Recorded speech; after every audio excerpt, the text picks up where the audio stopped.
It's the girl that everyone wants to cover with their cream, Princess Daisy Donovan. And even our man in the Balkans cares. It's His Royal Shyness, Mackenzie Crook. Happy birthday, you Madge. But now it's time to join our very own king, the monarch of the Mirror, the Sultan of the Sun, the Duke of the Daily Mail, the Tsar of the Star, and someone quite important on the Independent on Sunday. Review section. Tommy Vance and his News Slam. Wednesday, April the 21st. And the Queen gets a birthday bash, Korean style. Everyone's wearing grotesque masks. Take it off, Your Majesty. You're scaring the children. Only kidding, Lizzie. You gargoyle. From South Korea to Yakida. And oh no, the Welsh want to speak their own language in their new assembly. Frankly, who cares? No one gives a shit what the Welsh say anyway, just as long as they don't flob it all over you. From a redundant race to a weekend in space, and rocket boffins say holidays in orbit may soon be possible. Space hotels? Are they serious? Gus Boots is. Hi, Gus. I hear Uranus is nice this time of year. And I've also heard good things about your cock and balls. From space vacations to nasal operations. And surgeons say they can cure snoring. Luckily, I don't snore. I sleep like a baby. Crying, clutching a bottle, on rubber sheets, in a shit-filled nappy. That's show business. Very, very exciting. Now, we all know that you should never believe everything you read in the papers, except for the Daily Sport, which is all completely true. Right down to the Italian lesbians live on 0891233456. Good number. But here are some of today's smaller stories that you may have missed in our Red Top Roundup. A Navy pilot yesterday was caught taking his family for a dangerous joyride in a £7 million Lynx helicopter. Police say they're looking for this man. Lance Corporal Nigel Horsley is to face a court-martial for allegedly ironing a hamster. Perhaps he liked a nice crease in his hamster, whereas we hear Richard Gere likes a nice hamster up his crease. Or arse. A skull has been found which shows that Neanderthal man may have mated with humans. So that explains this, then. Get out of here. And finally, Jack Straw got into trouble for a joke he made about Scousers always being up to something. Furious at being stereotyped in this way, a group of Liverpudlians said, "Hey, Jack, calm down, calm down, calm down," just as they were stealing the wheels from his car. And then heading off to score some crack cocaine. Then going to a pub in London and telling all the local drinkers how everybody from Liverpool is a natural comedian and Paul McCartney is their father. Daisy. Ian, coming up later, our fake documentary maker falsifies the facts on immigration, and with us Britons eating too much, we find out if in 10 years' time, Ian will look like this. Prince Philip, what a dozy bastard. No, I'm not being flippant about the work-shy-old scrote. That would be rude. It's official. He really is dozy. Yesterday in Korea, he fell asleep during one of his wife's speeches. The Mirror reveals that while Liz banged on about the war and the state of Korea's economy, the prince slumped in a snoring heap. But why was Philip so tired? Daisy, do you know? Well, Ian, the answer's on the same page as the story. Duke hits out over porn on internet.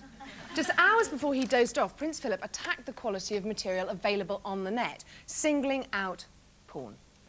So that's why he's so tired. He's staying up all night trying to find quality smut on the web. But why would you want to resort to porn when you've got the Queen in your bed? I don't know. And if she blossoms like her mother, she'll soon be looking like this.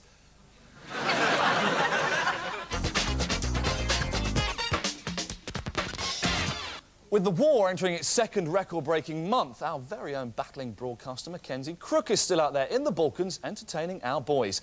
We can go over to him now. Hi, Mackenzie, it's Ian. What's happening?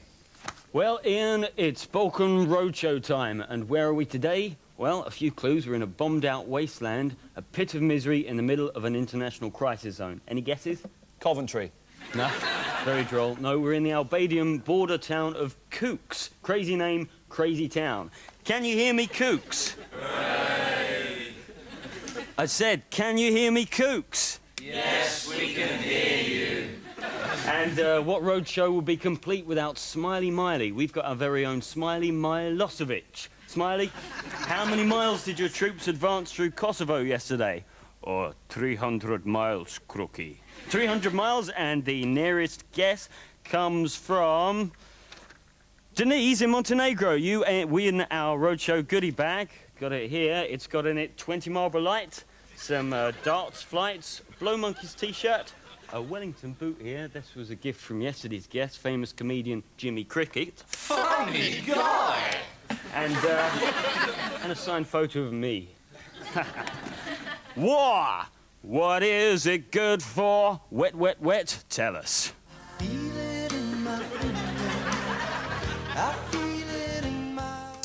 Thank you, Mackenzie. More from him later. A report in the Mail claims that women speak twice as much as men. No, but Daisy, hang on, I'm speaking. Now, I went out with my gift of the gab to find out more. According to the Daily Mail, women talk more than men. Oh, I was chatting to Kate, Anna and Eliza yesterday over lunch and we thought that was rubbish. But how could you make men better communicators? I went undercover in London to see if I could get them to talk. I'm having trouble with my crossword. Oh, I'm not good at crosswords. I bet you've got better vocabulary than me. It's one across. It's an exit hole. Exit hole. B. U. What? The other one is SP-NK.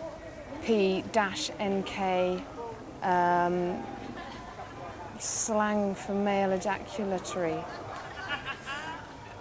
If it's a word, it's going to be spunk. Spunk? Yeah. Can you just open this letter? Because I think it's from my boyfriend and I think he's going to dump me. And I can't face reading it myself. Oh my gosh. It says after 8 wonderful years, you can't tell you how painful it is for him to write this letter. And I'm not in love with you. Oh, no. He loves you, but he doesn't. He loves me, but he doesn't. He loves you, but he's not in love with you. Well, what the fuck is he then? I don't know. Right, what shall I say back to him? It's up to you. What would... OK, no, what would hurt a bloke? He's a bastard runt... What? Big shit. I don't know. Big shit, that'll be the one, won't it? Sex is rubbish. Yeah. You were like that. Him, not me. Not you, you're like that? Yeah. OK, I'll tell him that. That's a bit unethical. Yeah, I've just lost my job. Yeah? Yeah. And I just wondered if you'd do that and do a puppet show and tell me that everything's going to be all right. Oh, leave me alone. Will you do that to me? Just quickly. And then if you make a face, and then I can ask you questions. Hello? Hello. Well, I'm worried because I haven't had anybody to talk to and I've lost my job and I think that things are going bad. Oh. My brother used to do this thing with me. He used to sing Away in a Manger. Right. Do you know how it goes? We could sing it together. In a So there you have it. Men don't use as many words as us, but they still talk just as much bollocks. And Daisy Donovan, in London, for you. That was great. Very good. Did you get off with any of those men?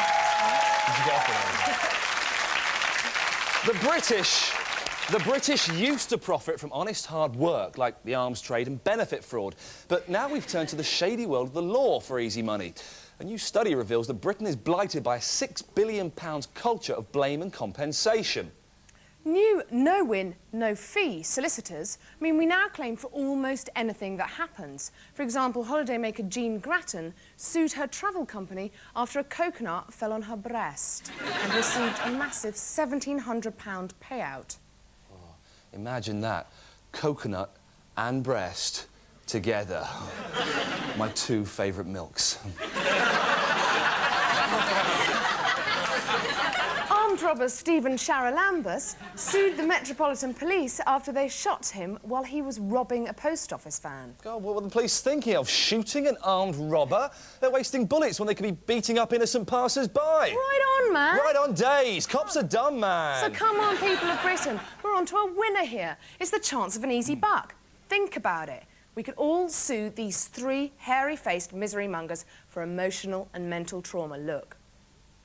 The Kurds would get $1 million out of mustachioed monster Saddam for all the misery he's caused them. Women everywhere could make a mint out of this bearded Lothario. And finally, we could all be quids in if we sued this hairy growler for emotional torture.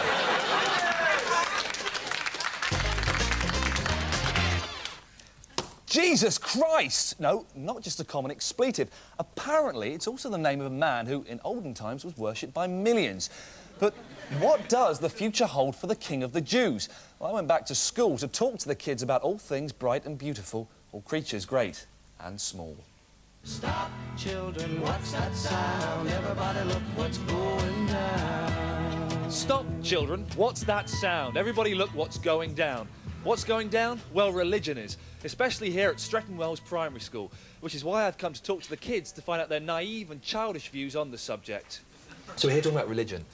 What is God? He's a funny-looking guy that makes people. Does God ever get drunk? Yes. Yeah. We go to bars and pubs up there. He goes to bars and pubs up there? Yeah. Why does it... What does he drink? What's his favourite drink? Orange juice and lager.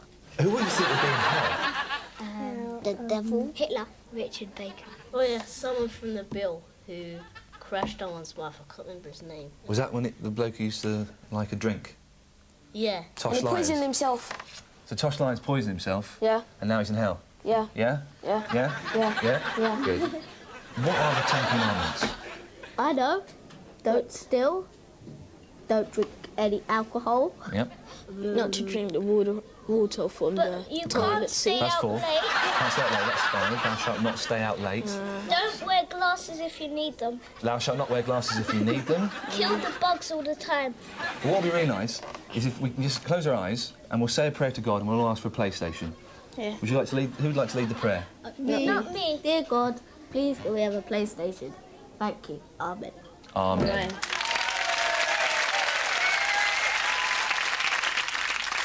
Docu-soaps. Just when you thought it was safe to turn on the telly, they're back. Only this time, their names are worse. The latest, set in the hilarious world of pest control, is called Life of Grime. What's wrong with calling it The Pest Controllers? Well, that's probably already earmarked for a docu-soap on nannies or rat hypnotists. These new names are sure to become a trend. How long before we see a series on lap dancers called Snatch of the Day? Not soon enough, but we do have to put a stop to these terrible titles, and we can with your help. Yep, for just £300, and this is absolutely true, we can copyright any name for a show and stop it being made. So send us your cash and we'll copyright the following titles before they make it to our screens. OK, here we go. Docu-soaps about bricklayers, The Hod Couple, about gynecologists changing wombs, double-glazing salesmen, You've Been Framed, prostitutes come dancing, lingerie shops, The Bra's the Star, opticians, Sex in the City, See you after the break. bodybuilders, Tex in the City, badger watchers, Sex in the City, pet sellers, pets...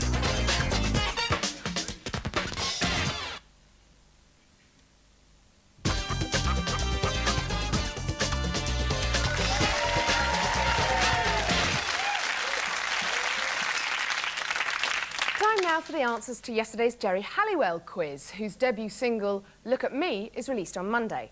The answer to question 1 was she was Ginger Spice. Question 2, the answer was A. She left the group voluntarily to seek the wider opportunities of a solo career, and not as many of you thought B, because she was crap. Question 3, she's now a UN Goodwill Ambassador, although we would have accepted a freeloading, publicity-seeking, junket-taking, island-hopping, round-the-world cruising ginger pudding.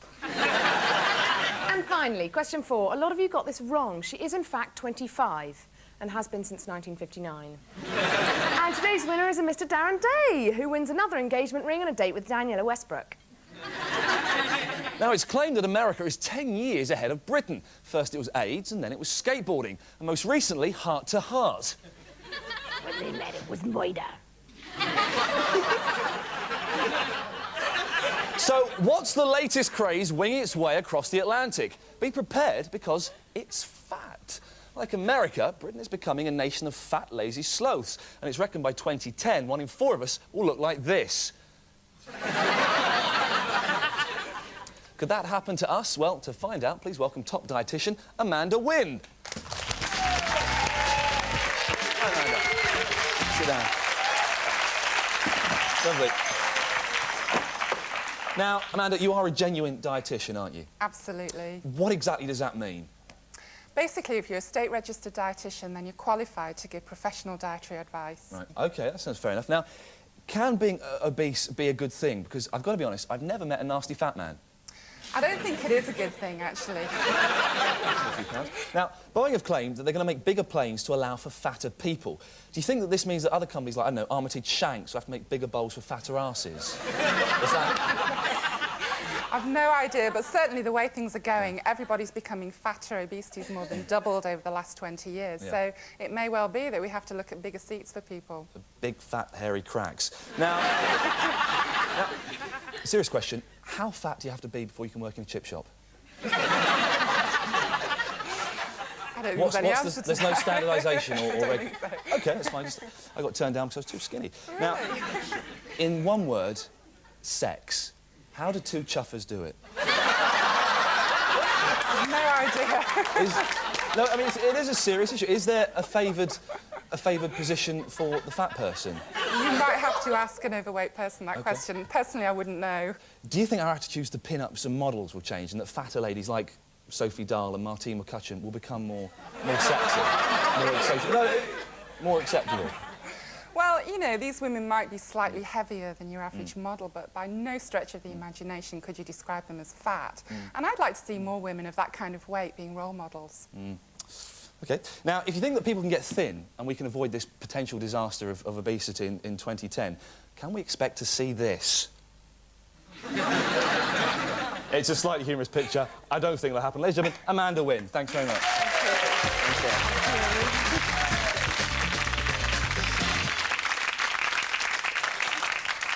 Prince Charles's older and, in fact, only son, William, was out in the town this week celebrating the 21st birthday of one of Camilla's foals, Laura.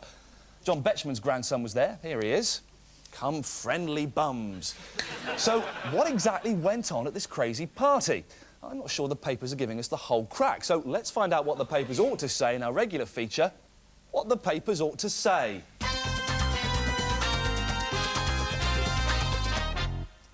Before the party began, the revellers had a bite to eat. According to today's Sun, restaurant boss Mimo said, I recognise Prince William and there were a great many girls at the table. When what they meant was... Girls, girls, girls, he likes girls, I can't believe it. The Mirror reports...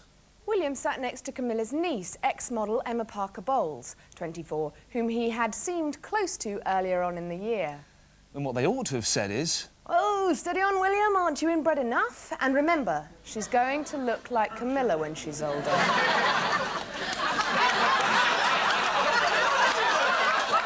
And finally, the Sun notes that... William stuck to soft drinks all night. When what they meant was... Gaylord.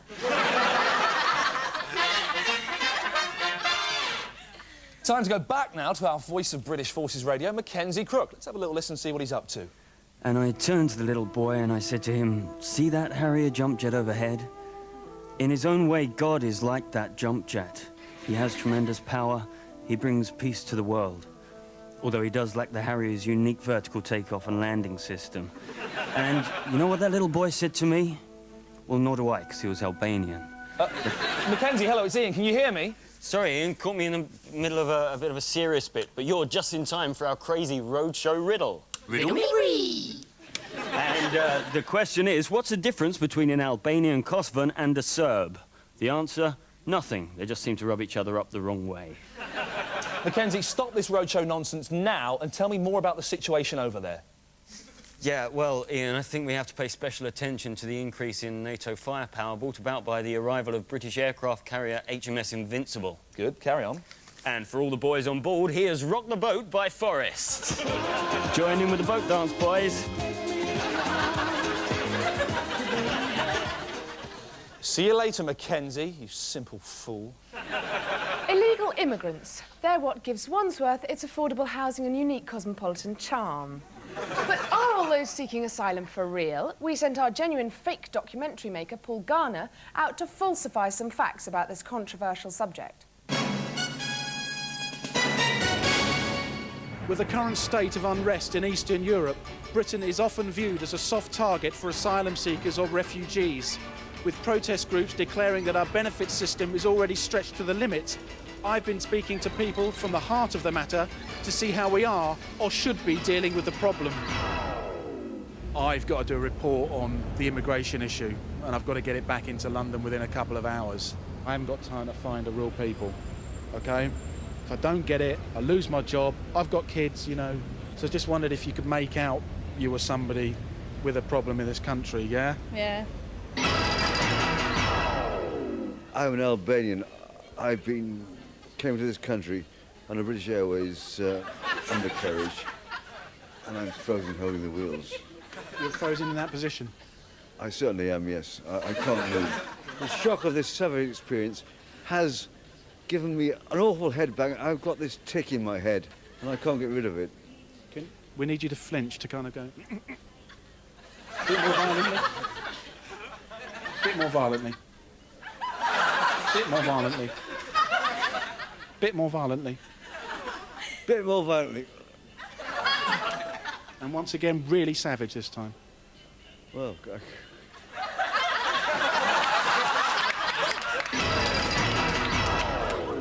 what we're going to do is we're going to bring a jacket over for you to make it look like, oh, you're about the right size, make it look like you work at Heathrow, and that you've seen some really awful scenes of corruption at Heathrow with bribes being given. Can you now make out you're really upset and wipe tears away from your eyes and say, what is Britain coming to? What is Britain coming to? You know, with all these things, you don't know what to do. It's disgusting to get strawberry given as a bribe at Heathrow. Was it like this one? Was it like this one? Yes, it was. It's disgusting. We're going to make out that you've come over from Chechnya in the former Soviet Union, and that you've had to marry this English girl here. I'm saying something, and then she's translating it to you. That's right. Oh, yeah, because you're the foreign chap, yeah? Tell me what happened to you that night back in September. Ich war vorbei. Ja. What was your husband saying? He was made to wear this disgusting mask and made to grovel on the floor like a pig. Can you show us?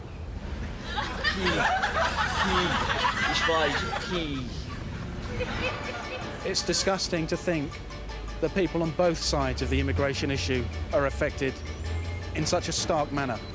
This is Paul Garner in central London.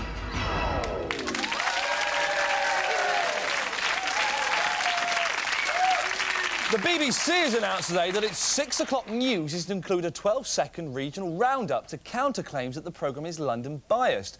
Now, some people think 12 seconds isn't long enough, but we reckon it's a fantastic idea. In fact, Daisy thinks you could do a whole regional news roundup in half the time. So, Daisy, do you really think you can do this in 6 seconds? I really do think I can. Just watch me. Well, it's a tough call, but the best of luck. Here we go. OK, can I have 6 seconds on the clock, please? There we go. Right, your time starts now. Policeman hero, woman mugged, actress opens superstore, coal mine closes down, RSPCA, RNLI. A funny duck, a lucky cow, fun run, tail back, heavy snow, light rain, some sun. 2-0, good night. Well done. Our very own Moira Stewart, and as she said, good night.